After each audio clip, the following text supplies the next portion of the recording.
Did you ever yank something in Vim, wanted to copy it over to somewhere else, but deleted something in between and then your yanked text was gone? Well, actually, it wasn't. Let's talk about registers today. It's basically a clipboard management system on steroids. Let me show you. Hi, my name is Marco. Let's get started. So what are registers?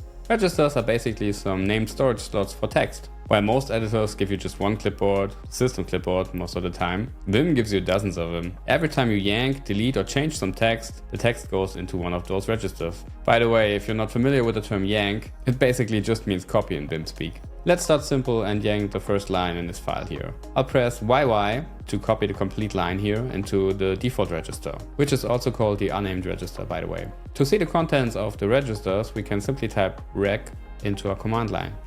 Now we get the list of all the registers here that have some content inside them. They are named with numbers or with characters. Also some special registers with some kind of symbols. For example, you see the %sign register, which contains the path to the current file. And the first one on top is the unnamed register. It's quotation mark, quotation mark. So you can think of this as the default register where the yanked text gets stored. Okay, let's close this up and yank something else. Let's, I don't know, jump somewhere down here and yank this line here. Let's look at registers again. And you see the content of the first two registers changed. So the unnamed register and the zero register. Let's do something else. Let's delete the first word here. Let's look at the registers again. And we can see the first register only changed this time. So the unnamed register is used also for the contents of the last deletion or change or something like that. But the register 0 always keeps the last yanked text. By the way, in the comments of one of my last videos, there was a request to create an official Vim cheat sheet from my side. So I actually did that and it's linked in the description below. Feel free to take a look. So if you come back to the problem from the intro, yanking some text, deleting something in between, and then wanting to paste the thing we yanked. To do this, we could simply use the contents of register 0 to paste. But how can we do that? Let me show you. Let's close this up. Let's go back to a new line here and just paste the thing from register 0, right? You can target specific registers for pasting or yanking or other things like changing. We can do this by pressing quotation marks and then the name of the register. So if we wanted to paste from register 0, press 0 now, and then the action we want to take. So now we target register 0. You can see this on the bottom right of the screen, by the way. If we press P for put or paste, we should put or paste the content of register 0. You see this line that was in register 0 just got pasted here. So I undid everything we did before.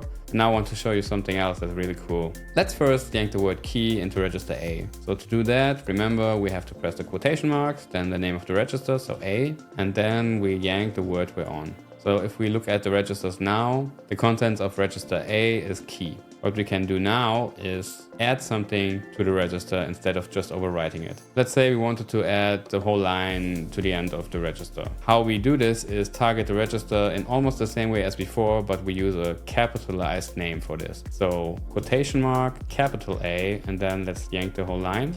And now we should have key Vim advantages in this register. Let's take a look. Rec.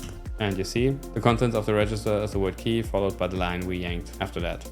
Oh great, you made it to the part of the video where I remind you to like, subscribe and hit the bell icon. Thanks for helping out. There are also some special registers. Let's look at the list of registers again.